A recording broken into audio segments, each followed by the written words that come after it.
2024년 6월 23일 주일예배를 하나님께 드리겠습니다.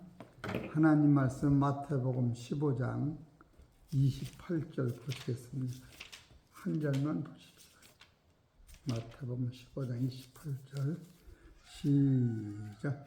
이에 예수께서 대답하여 가라사대 여자야 내 믿음이 크도다. 내 소원대로 되리라 하시니 그 시로부터 그의 딸이 나으니라. 아멘. 오늘 하나님께서 저희들에게 주시는 생명의 말씀은 마태복음 15장 28절에 있는 말씀에서 제목은 네 믿음이 크도다. 따라합시다. 내 믿음이 크도다. 성경에서 예수님이 믿음이 크도다 한 구절은 이 구절뿐이 없어요. 오늘 우리네들이 생각하면 믿음이 크도다 하면 구약에서 아브라함더러 네 믿음이 크도다. 신약에서 베드로더러 네 믿음이 크도다. 또 신약에서 사도 바울보다 바로 네 믿음이 크도다 이렇게 말씀하셔야 될 것 같은데 그들한테 네 믿음이 크다고 한 때는 한 번도 없어요. 그런데 마태복음 15장 28절에서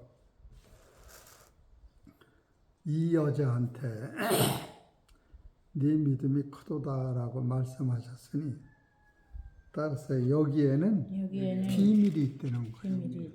이 여자가 예수님을 어떻게 알았으면 예수님이 그 당시 마태복음 15장이 될 때까지 한 번도 예수님이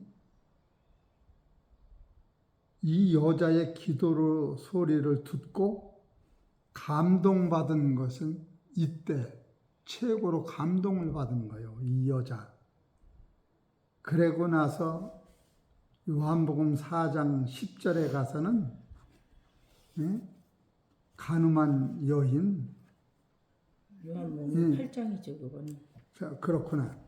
요한복음 4장에 봐서 수가성의 여인이 예수님 앞에 섰을 적에 네 앞에 서 있는 내가 그리스도야. 이 말하고 똑같은 상태의 말씀을 이 여자한테는 네 믿음이 크다라고 말씀하신 거예요.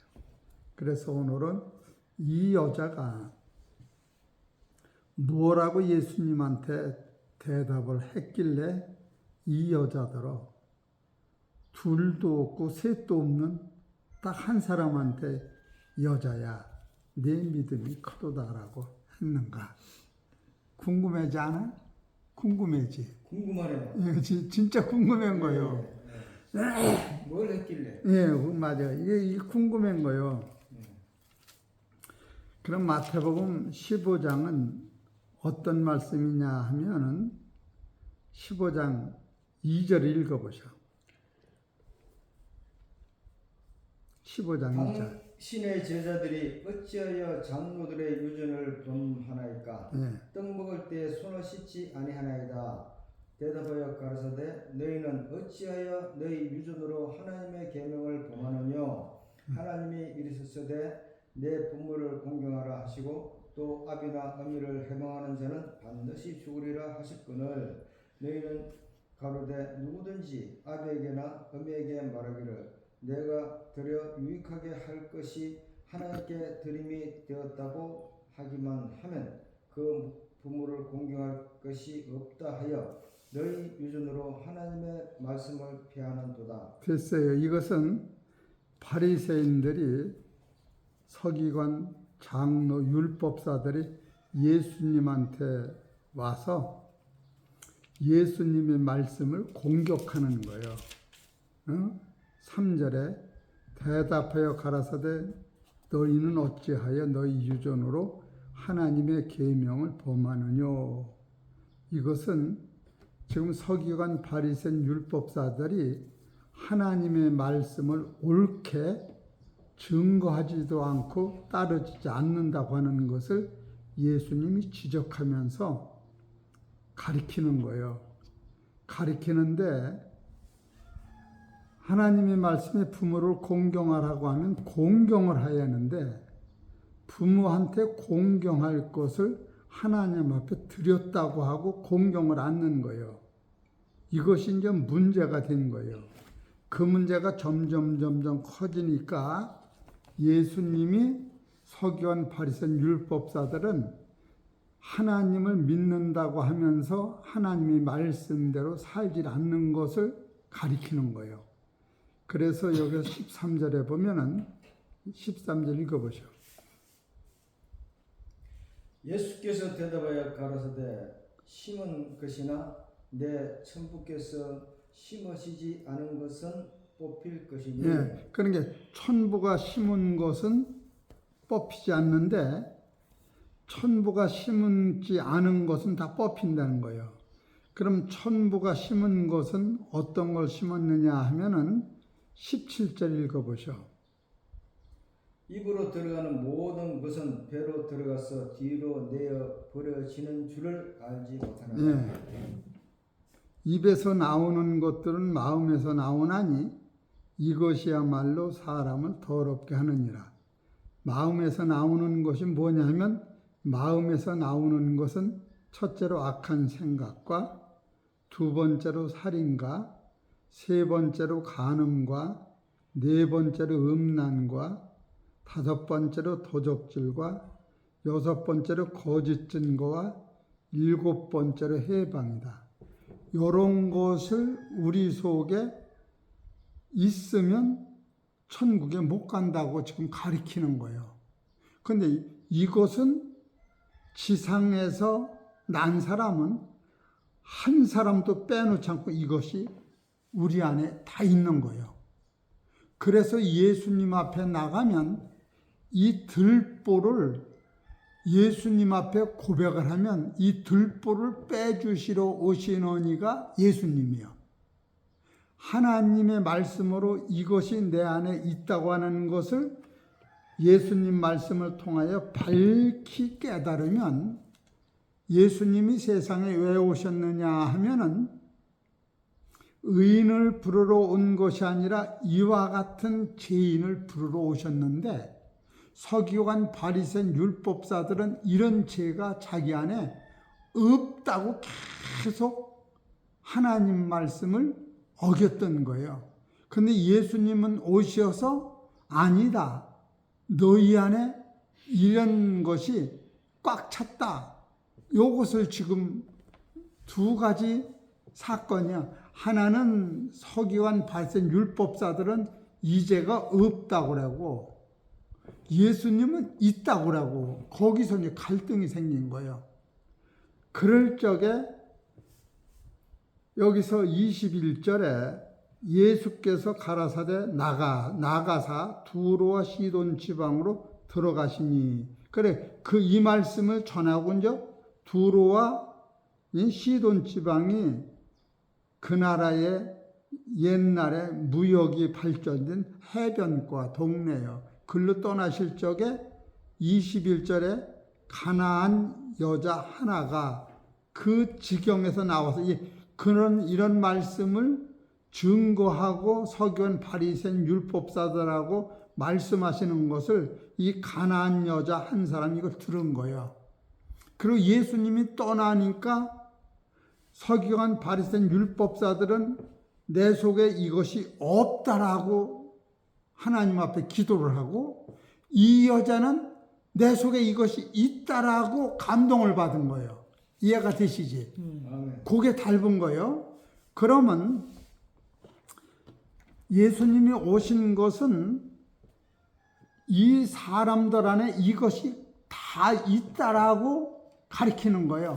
그래서 내가 온 것은 이것을 내 피로 씻어주러 오셨는데 없다고 하기 때문에 예수님의 피가 소용이 없는 거예요. 이해가 되셔? 본질을. 그래서 이것이 있다고 하는 것을 어디 한번 찾아봅시다. 요한복음 8장.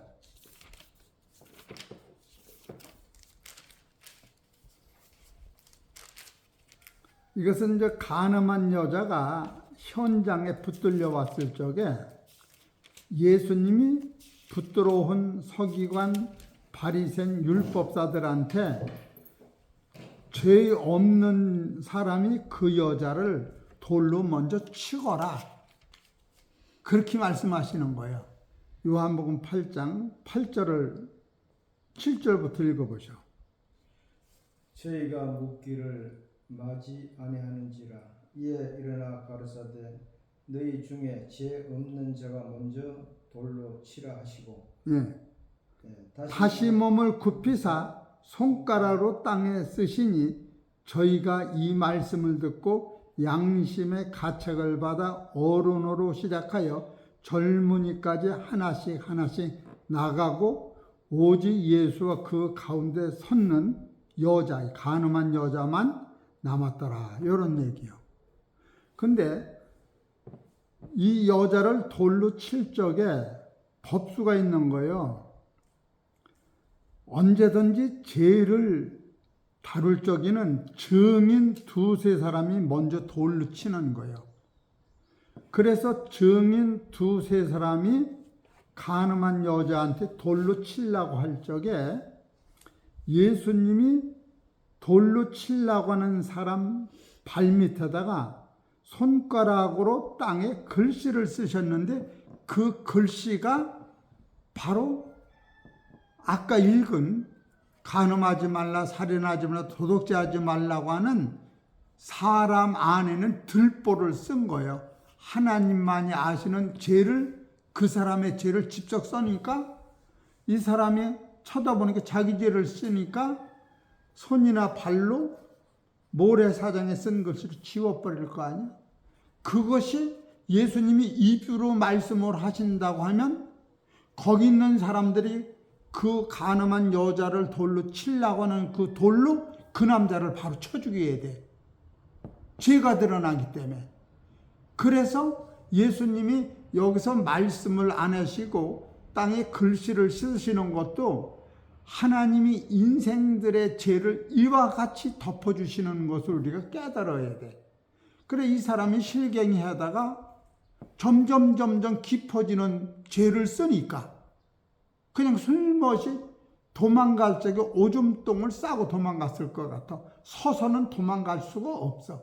기어서 도망가. 그러니까 다른 사람이 또 죄를 쓸 때 그렇게 했어요. 그럼 증인 두세 사람이 그리 도망가면은 증인이 없은 다음에는 서기관 바리새인 율법사 장로들이 그 사람을 돌로 치면은 위법이요. 근데 화가 나니까 서기관 바리새인 율법사들 젊은이까지 돌로 치려고 할 적에 예수님이 땅에 글씨를 쓰심으로 말미암아 다 도망간 거예요. 지금 그렇고 그와 요 마태복음 15장에 서기관 바리새인 율법사들이 자기 죄가 없다고 하는 것과 똑같은 사연이 성경에서 벌어진 거예요. 그랬는데 이들이 집에 가서 생각할 때에 예수님한테 저녁에 가서 당신이 어떻게 그 일을 아시냐고 그러면서 더 심각한 대화를 하면 주여 당신은 하나님이십니다. 이렇게까지 얘기를 해야 돼. 니고데모가 예수님더러 하늘 솟은 선생이라고 얘기했듯이 왜 그러냐면 내가 지은 죄는 확실한데 사람은 모르는 죄요. 하늘에서 하나님만 아는 죄를 어떻게 아시냐 그거예요. 그러니까 당신이 하나님이 아니고는 내 죄를 알 수가 없는데 그리고 그 밤에 예수님한테 찾아올 때에 예수님이 그 사람을 부둥켜 안고 내가 온 것은 너의 그 죄를 해결해 주러 오셨기 때문에 내가 해결해 주는 것이 아니라 하나님이 나를 보내신 목적을 나는 순종한 것뿐이었고 하나님의 내 죄를 이후에는 있으나 인정치 아니한다. 이렇게 해서 그 죄가 용서함을 받아야 되는 거예요. 그것이 예수 믿는 사람들의 이게 본질인 거예요. 그래서 예수님이 요한복음 8장 21절을 읽어보죠. 8장 1절요. 21절. 21절. 다시 이르시되 내가 가리니 너희가 나를 찾다가 너희 죄 가운데서 죽겠고 나의 가는 곳에는 너희가 오지 못하리라. 예, 이것이 그 말씀이요. 예수님이 간음한 여자를 돌로 치지 말으라고 그러면 예수님은 간음한 여자를 돕는 자가 돼서 예수님이 율법을 어기는 자가 돼. 그래 간음한 여자를 돌로 치되 먼저 죄 없는 자가 돌로 쳐라. 그래서 그들의 죄를 나열하니까 다 도망갔어. 그러니까 그 후에 그 집으로 도망간 그 사람들이 아무도 없을 때 니고데모 같이 밤에 예수님을 찾아와야 돼. 그래서 예수님이 그 사람들이 찾아올 때를 손꼽아 시간을 다투고 기다렸던 거예요. 지금 그걸 쓰신 거예요. 21절에. 다시 이르시되는 죄를 쓴 후에 그들이 도망간 후에 다시 이르시되 내가 가리니. 이제 예수님이 여기서 가리니 그것은 일주일 있다가 십자가 지고 죽으실 거를 얘기하는 거예요. 너희가 나를 찾다가 예수님이 오시기 전에 4,000년 동안을 예수가 오시어서 우리 죄를 씻어준다고 4,000년을 기다린 거예요. 4,000년을 이스라엘 백성들이 예수를 왜 기다려? 예수는 구원자라고. 그래서 마태복음 1장 21절에 예수님은 마태복음 1장 21절을 읽어보시면 아들을 낳으리니 이름을 예수라 하라. 이는 그가 자기 백성을 저희 죄에서 구원할 자이심이니라. 맞아 안 맞아? 이 사람을 기다린 거예요. 이스라엘 백성들이 자기 백성을 죄에서 구원시키기를 기다렸는데 그분이 죄를 직접 썼으면 그 앞에 나오기만 하면은 용서를 받는데 예수님 앞에 나오는 사람이 하나도 없었다고 하는 거예요. 이걸 지금 써나가는 거예요. 목사, 장로, 집사 이걸 쓰는 게 아니고 내가 온 것은 이 죄, 내가 너희들한테 양심의 가책을 받는 죄를 쓴 것을 바라다 보고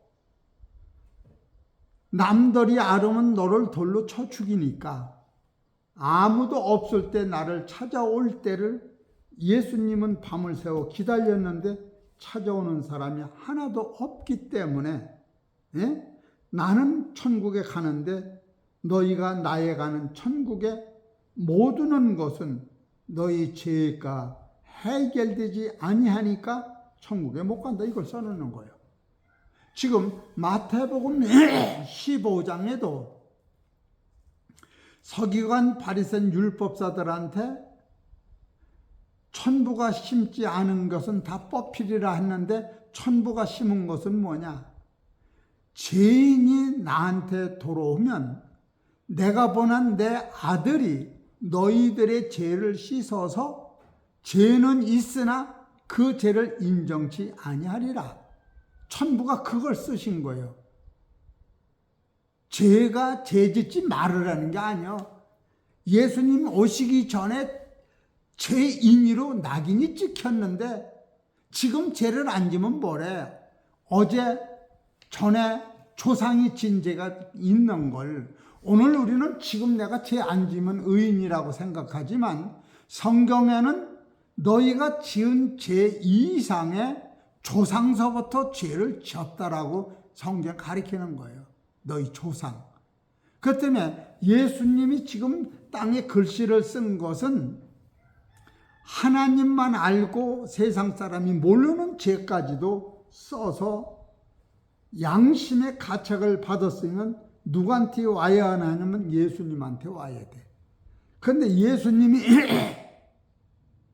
그 일을 행하러 오셨는데 오는 사람이 없고 그들은 무슨 생각을 하고 있었느냐 하면은 저 예수가 살아있으면 내가 목사, 장로, 서기관, 바리새인, 율법사 일을 할 수가 없어. 저 예수가 있으면. 그리고 저 예수가 살아있는 한 나는 두 다리를 피고 잠을 잘 수가 없어.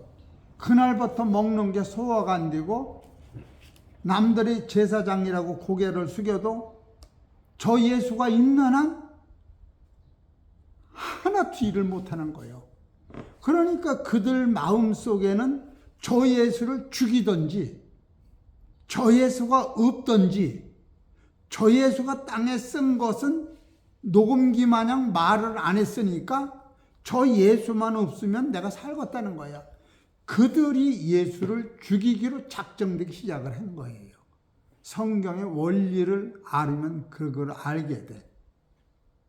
이해가 되죠? 아멘. 그랬는데 마태복음 15장에서 서기관, 바리새인, 율법사들은 19절에 사람의 생각이 악한데 입에서 나오는 것은 마음에서 나오는데 그 악함과 음란과 간음과 해방과 거짓 증거와 이 모든 것을 예수님이 지적을 했으면 이들은 땅에 글씨를 써서 도망간 사람들은 갔거니와 거기서 그 얘기를 들은 서기관 바리새인 마태복음 15장 1절 서기관 바리새인들이 예수님 앞에 찾아와서 죽을 죄를 졌으니 나를 용서하옵소서 이렇게 해야 돼. 근데 그 얘기를 들으면서 마음에 가책을 받은 여자가 딱 하나 있는데 그 얘기라고 예수님이 두로와 시도니로 떠나려고 했더니 거기서 들었던 그 이방 여자가 예수님한테 당신이 지금 하신 그 말씀이 내 안에 꽉 차 있습니다 하면서 그걸 울면서 고백을 하는 거예요. 지금 그걸 써놓은 거예요. 마태복음 15장 22절을 보죠. 15장 22절. 가난한 여자 하나가, 그렇게 하나라고 나오잖아요. 가난한 여자 하나가 그 지경에서 나와서 그 지경에서 나와서는 이 마태복음 15장 1절 그때에 거기 있었던 거예요. 바리새인과 서기관들이 예루살렘으로부터 예수께 나와 가로되 이때 이 사람들이 거기 있었던 거예요.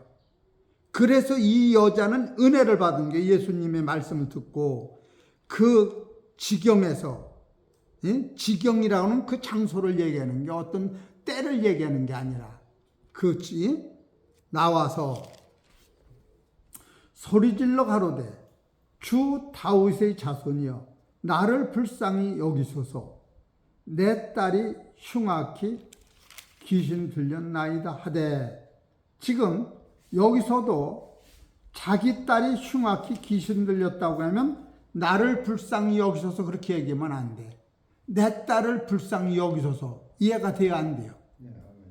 그럼 마태복음 17장 15절을 봐보셔.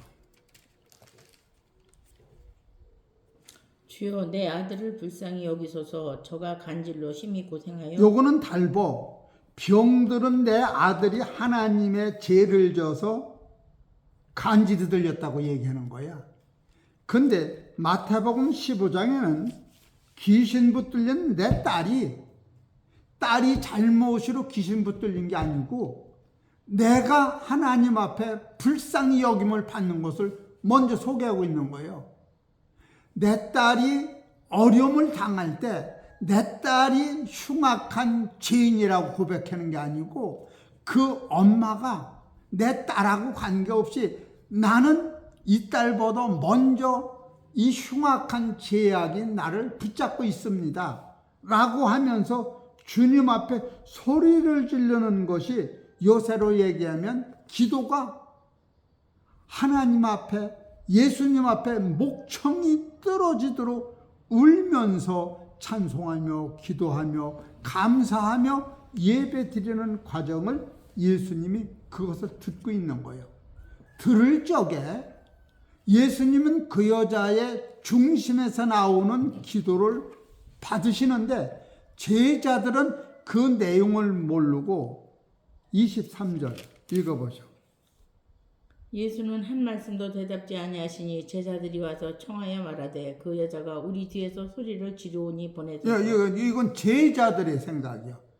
이 여자가 시끄럽게 예수님을 괴롭히니 예수님은 어젯밤 잠도 못 주무시고 산에 가 기도하시고 우연답시고 이 여자를 내쫓으라는 거예요. 그럴 적에 예수님은 이 여자가 무슨 기도를 하고 소리를 지를 적에 제자들은 이 음성을 듣지 못하였는데 예수님은 이 여자의 음성을 들을 때마다 가슴이 절리면서 너가 없었더라면 내가 십자가에서 죽어도 왜 죽는 걸 모르는데 너가 있기 때문에 내가 십자가를 지는 원리를 성경에서 기록할 수가 있고 네가 있기 때문에 하나님이 너를 통하여 영생의 생명의 씨를 네가 받아서 이제는 12 제자들한테 가르쳐주고 사도 바울한테도 가르쳐주고 이 세대의 많은 사람들한테도 네가 깨달은 이것을 근거로 해서 진리가 세상에 전파될 것을 예수님이 여기서 받아낸 거예요. 이 여자의 이 울음소리에 기도소리에. 근데 여기서 이 여자가 소리 질러서 큰 소리로 피를 토하는 떼굴떼굴 둥거라도 그럴 거 아니요.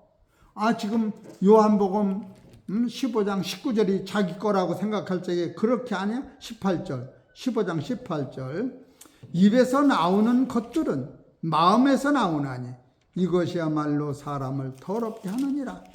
마음에서 나오는 것은 악한 생각과 살인과 간음과 음란과 도적질과 거짓 증거 해방 이것이 자기 안에 꽉 있다라고 예수님한테 고백할 때에 예수님이 이 여자 같은 고백을 받으러 오셨는데 간음한 여자를 데려다 놓고 그 죄를 이런 죄를 쓸 적에 사람들이 다 도망갔는데 찾아온 사람이 하나도 없어서 예수님이 요한복음 8장 21절에 나는 간다.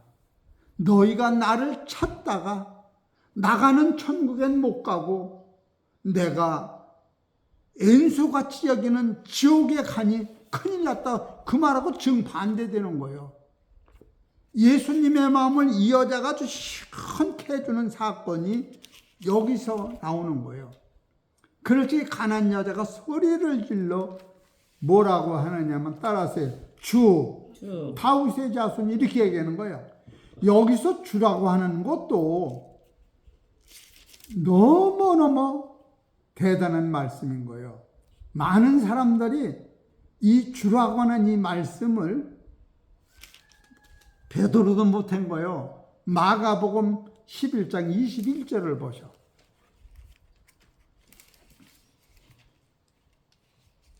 마가복음 11장 21절 20절부터 읽어보시오.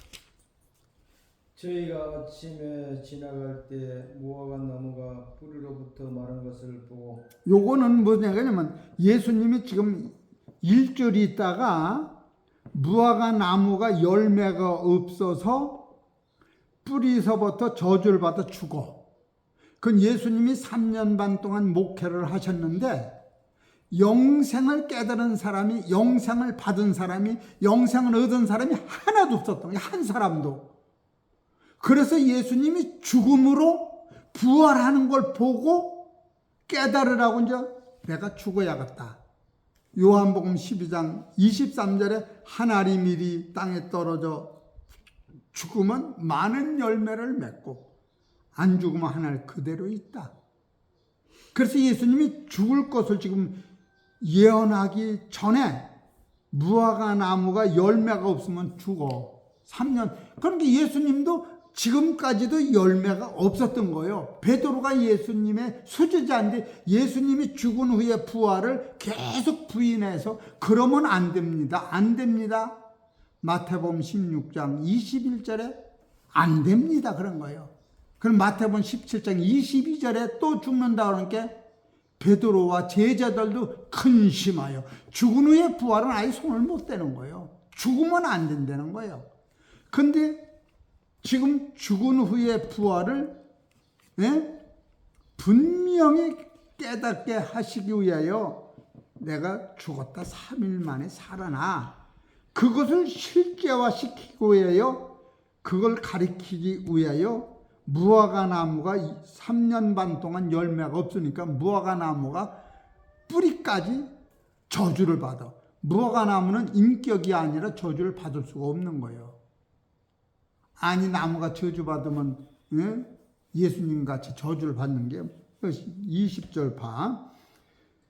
저희가 아침에 지나갈 때에 무화과 나무가 뿌리로부터 마른 것을 보고 베드로가 생각이 나서 어찌하여 여짜오되 랍비여 보소서 저주한 무화과 나무가 말랐나이다.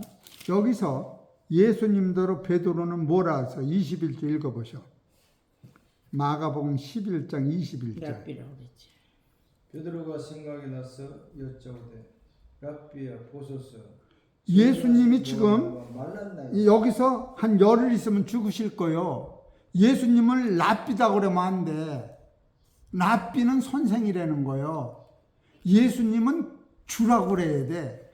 주라고 하는 것은 어떤 것이냐면 빌립보서 2장 6절에 하나님과 동동한 예수님이 우리를 위해 십자가 지셨다가 그 피로 우리의 죄를 씻기시고 그가 고난을 받으심으로 말미암아 만인간의 죄를 없애고 공중권세를 전멸하고 죽었다 부활하신 후에 예수님을 주와 그리스도라고 부르는 거예요. 그래서 지금 이 베드로는 예수를 주라고도 못 부르고 선생이로 부르면 안 돼. 맞아 안 맞아? 지금 우리 마누라가 신선생님 그러면 돼요? 여보라고 불러야지. 맞아 안 맞아? 지금 베드로는 예수를 랍비라고 부른 거예요. 이해가 돼요? 그런데 마태복음 15장 22절을 읽어보셔. 이 여자는 예수를 뭐라고 부르나? 15장 22절 시작. 가나안 여자 하나가 그 지경에서 나와서 소리질러 가로되 주 다윗의 자손이여 이렇게 나를 예수님을 주 다윗의 자손이라고 부른 거예요. 이것은 주 다윗의 자손이요라고 부르는 것은 창세기서부터 하나님이 지금 말라기서까지 당신이 하나님이 보내신 하나님의 아들이시요 죽음에서 우리를 살려낼 주라고 이 여자가 이 말씀 안에 들어있는 거예요. 구세주인 줄 아는 거지. 이해가 돼요? 그러니까 예수님이 기가 이 여자한테 빨려 들어가는 거예요. 그러고 나서 바로 뭐예요?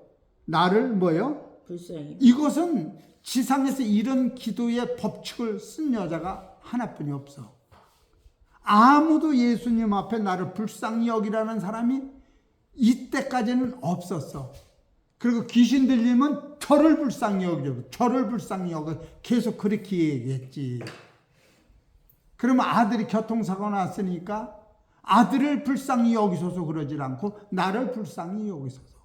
이 모든 것이 내 책임입니다. 이런 기도를 이 여자는 하고 있는 거예요. 자식의 사건까지도 짊어지고 나는 하나님 앞에 불쌍히 여기소서. 이 불쌍히 여기소서 할 때는 따라서 모든 죄가 용서되는 거예요.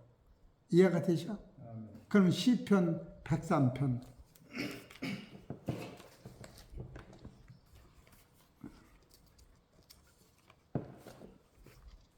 13절 읽어보시오.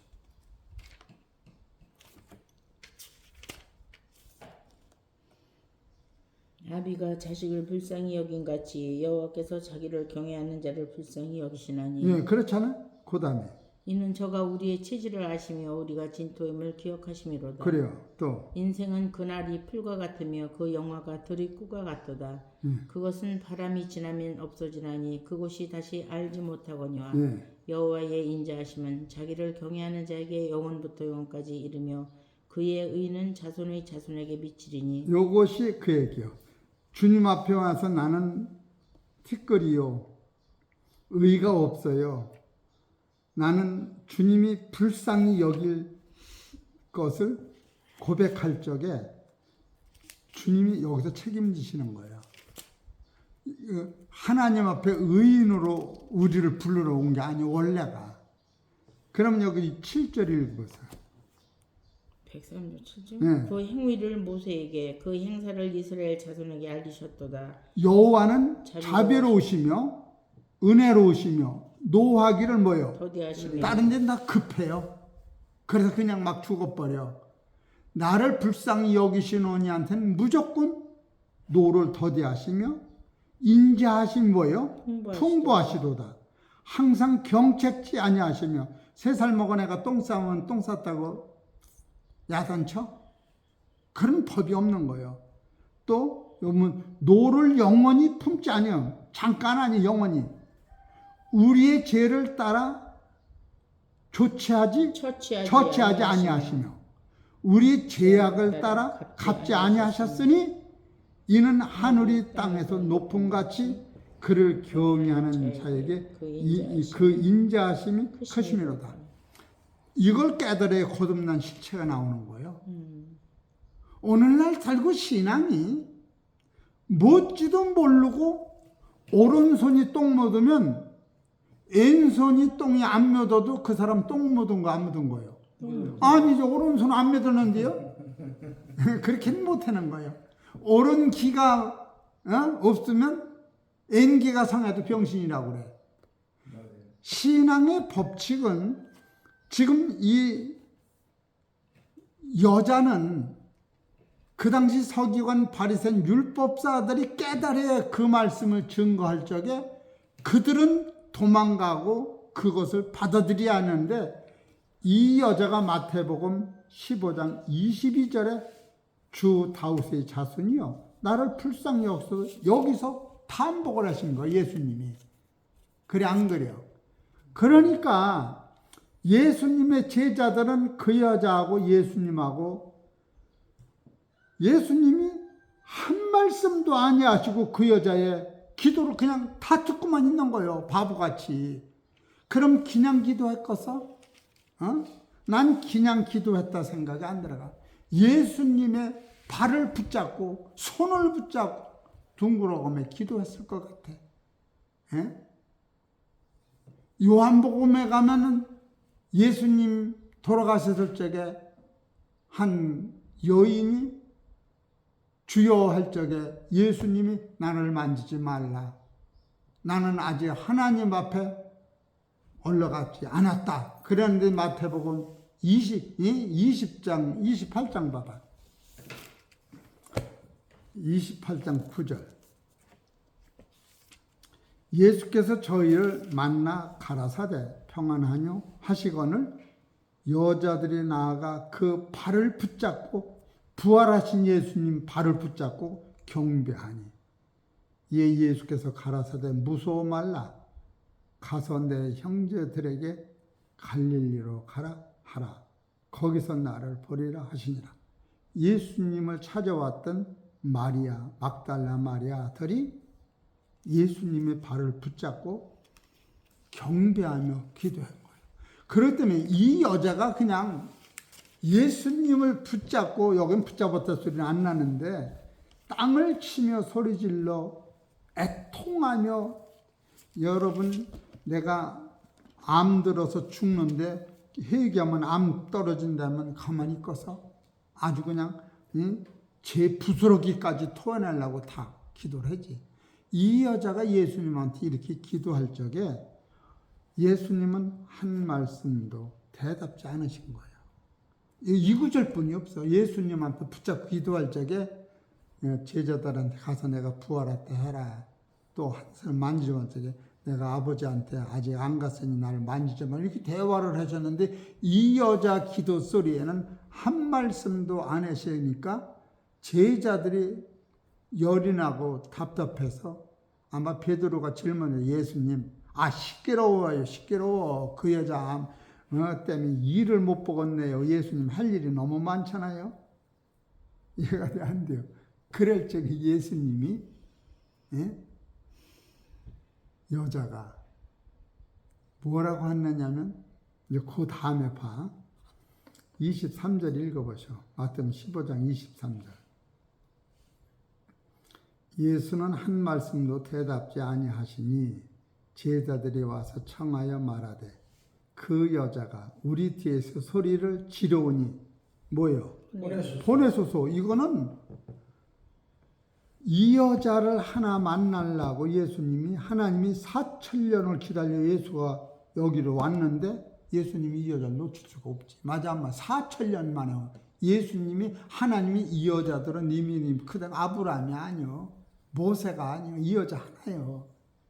응? 그러니까 24절 예수께서 대답하여 가라사대 나는 이스라엘 집에 잃어버린 양 외에는 다른 데로 보내심을 받지 아니하노라 하신대. 이 얘긴 이 여자한테 이제 예수님이 말씀하시는데 너는 이방 여인이라 너한테 내가 가지고 있는 영생의 복을 줄 수가 없어. 너는 이방 여인이라. 지금 그렇게 말씀하시는 거예요. 마태복음 11장에 보면 차라리 잃어버린 이스라엘 내 백성한테 가라 그래. 이 복음이 처음에는 유대인한테 간 거예요. 그래 이방인은 이 여자가 아무리 달라고 불쌍하다고 둥글르고 애를 써도 줄 수가 없다. 그러니까 남의 거를 줄 수가 없지. 신집사가 암만 능력이 있어도 은행에서 나무 돈을 줄 수 있어? 지금 예수님이 이 영생의 돈을 자기 백성한테만 주게 돼 있는 거예요. 로마서 11장에 가면 원래 거기서 예수가 나셨고 족보가 예수님의 족보가 올라가면 유대인이야. 그러니까 그 여자가 거기서 하는 말이 주여 이 주인이 자식이라 영생하는 약을 주었는데 그 자식들이 영생하는 약을 안 먹어. 그래 그걸 그냥 통째로 버리는 거예요.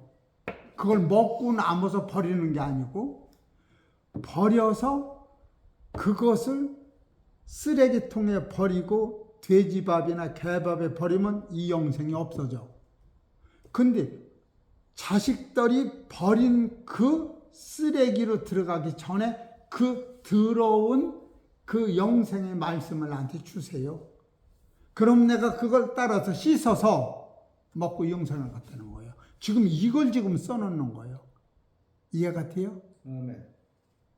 복 받으라 그런 게 아니야. 이 여자가 예수님한테 지금 나는 이런 죄가 있으니 당신의 피를 부으셔서 씻기시고 당신이 살을 찢으신 것이 내 죄가 씻겨진 걸 알으니 제자들이 안 받으면 그 영생의 말씀을 나를 주세요. 그러게 예수님이 깜짝 놀란 거예요.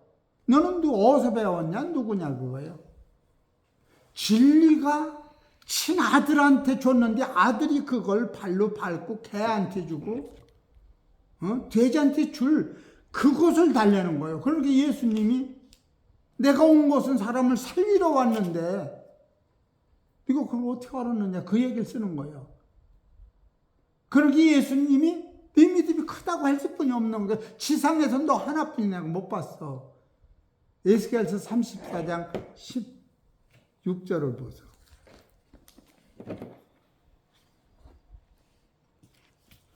에스겔서 34장이요? 34장 16절 18절부터 18절. 너희가 좋은 꼴 먹은 것을 작은 일로 여기느냐 어찌하여 남은 꼴을 발로 밟았느냐 너희가 맑은 물 마시는 것을 작은 일로 여기느냐 어찌하여 남은 물을 발로 더럽혔느냐 나의 양은 너희 발로, 이게 그 여자 같은 거예요. 발로 밟은 것을 먹으며 너희 발로 더럽힌 것을 마시는도다 하셨느니라. 이 여자가 여기서 드러나는 이 말씀을 이루는 거예요. 진리를 깨달으니까 뭐 그렇게 얘기할 수는 없지만 생명의 말씀을 따라 내가 한 번을 먹어도 영생이 터진다면 먹어야지. 여기 23절을 보죠. 23절 읽어보죠. 내가 한 목자를 그들의 위에 세워 먹이게 하리니 그는 내 종 다윗이라. 그가 그들을 먹이고 그들의 목자가 됐지라. 이것을 그 가난 여야, 네 믿음이 크다는 여자가 이걸 이 예수로 아는 거란 말이에요. 이해가 돼야 안 돼요. 보통 여자가 아니에요. 그러니까 신구약에 네 믿음이 크다고 한 구절은 이 구절뿐이 없어. 그럼 예수님이 농담인 거냐? 이 구절이 베드로가 이 사건을 보고 미치도록 속이 상한 거예요. 그러니까 내 쫓으라고 그런 거 아니야? 그렇지. 내 쫓으라고. 근데 마태복음 16장 12절을 봐보죠. 읽어보죠. 마태복음 16장 12절요? 13절. 13절요? 예수께서 가라사대 빌립보 지방에 이르러 제자들에게 물어 가라사대 사람들이 인자를 누구라 하느냐? 가로되 더러는 세례 요한, 더러는 엘리야, 어떤 이는 에레미야나 선지자 중에 하나라 하나이다. 또 가라사대 너희는 나를 누구라 하느냐? 시몬 베드로가 대답하여 가로되 주는 그리스도시요 살아계신 하나님의 아들이시니이다. 또 예수께서 대답하여 가라사대 바요나 시몬아 내가 복이 있도다. 이를 내게 알게 한 이는 혈육이 아니요 하늘에 계신 내 아버지시니라. 여기서 16절 시몬 베드로가 대답하여 가로되 주는 그리스도시요 살아계신 하나님의 아들이시니다 하고 고백을 했어요. 12제자 중에서 처음 이 고백을 한 거예요. 그래 안 그래요? 예. 그런 게 17절에 예수께서 대답하여 가라사대 바요나 시몬아 네가 복이 있도다. 이 고백했으니까 복이 있다는 거예요. 그러지? 예. 이를 내게 알게 한 이는 혈육이 아니요 하늘에 계신 내 아버지가 가르쳤다는 거예요. 언제 가르쳤느냐면 마태복음 15장 23절에서 가르친 거예요. 그 여자를 내쫓으라고 그럴 적에 예수님이 그 여자를 안 내쫓고 너는 믿음이 크다고 했는데 여기서 주 다윗의 자손이요 이렇게 할 적에 베드로가 그 말을 주는 그리스도시요 살아계신 하나님의 아들이라고 깨달은 거예요. 이때 가르친 거예요. 이해가 돼야 안 돼요. 그 사건을 통해서 베드로가 그렇지. 깨달았다. 예. 왜 그러냐면 13절 16장 13절 읽어봐. 예수께서 가라사대 빌립보 지방에 이르러 제자들에게 물어가라. 이 사건 후에 물어가로되 사람들이 인자를 누구라 하더냐? 가로되 더러는 세례 요한, 더러는 엘리야, 어떤 이는 에레미야나 선지자 중에 하나이다. 가라사대 너희는 여기서 12제자에 나를 누구라 하더냐? 시몬 베드로가 대답하여 가로되 주는 그리스도시요 살아계신 하나님의 아들이시니이다. 예수께서 대답하여 가라사대 바요나 시몬아 네가 복이 있도다. 이를 내게 알게 하는 혈육이 아니요 하늘에 계신 내 아버지다. 이 사건을 통하여 12제자한테 이 여자가 깨달았던 영을 집어넣으니까 이런 고백을 한 거예요. 그래서 베드로가 자기가 깨닫지 못한 것을 알기 때문에 여기서 12절 예수가 죽는다니까 베드로가 예수를 붙들고 가나여 가로되 주여 그리 마옵소서 이 일이 결코 주에게 미치지 아니하리니 예수께서 돌이키시며 베드로에게 이르시되 사단아 내 뒤로 물러가라. 너는 나를 넘어지게 하는 자로다. 내가 하나님의 일을 생각지 아니하고 도리어 사람의 일을 생각하는 대로 하시고 이래. 자기가 스스로 깨달았으면 이러질 않지. 거기서 그를 통하여 교육을 받아 깨달은 거예요. 그러니까 베드로를 얼마나 하나님이 사랑하시면서 그 여자의 사건을 통하여 베드로를 길러내시는 하나님의 사랑을 맛보는 거예요. 할렐루야. 그렇게 이런 성경에 쓰여 있는 거예요. 예. 어떻게 생각하면 베드로들은 네 믿음이 크다고 해야 하는데 그 여자를 통하여 베드로가 이제 요한복음 21장에 가서 믿음이 큰 자가 나오는 거예요. 예. 기도하십시다. 하나님 아버지, 참으로 하나님 말씀은 너무 오묘하고 그 사랑이 넘쳐서 모든 사람을 제 아래 가두어 두심은 모든 사람 앞에 하나님의 긍휼을 나타내기 원하신 사실을 깨달을 때 하나님이 향하시는 그 영생의 사건은 오래 참고 견디면서 감사뿐이 할 수뿐이 없는 저희들이 오니 오늘도 성령께서 말씀 속에 있는 생명이 우리 영혼을 깨닫게 하셔서 죄인 중에 괴수인 우리가 주의 피로 정결케 씻기시고 그의 말씀으로 새로워져서 이제는 내 속사람이 나를 하나님의 신랑의 자녀로 신랑의 신부가 되도록 자랄 수 있도록 인도하여 주옵소서. 이 모든 말씀은 우리 주 예수의 이름으로 감사하며 기도 올립니다. 아멘.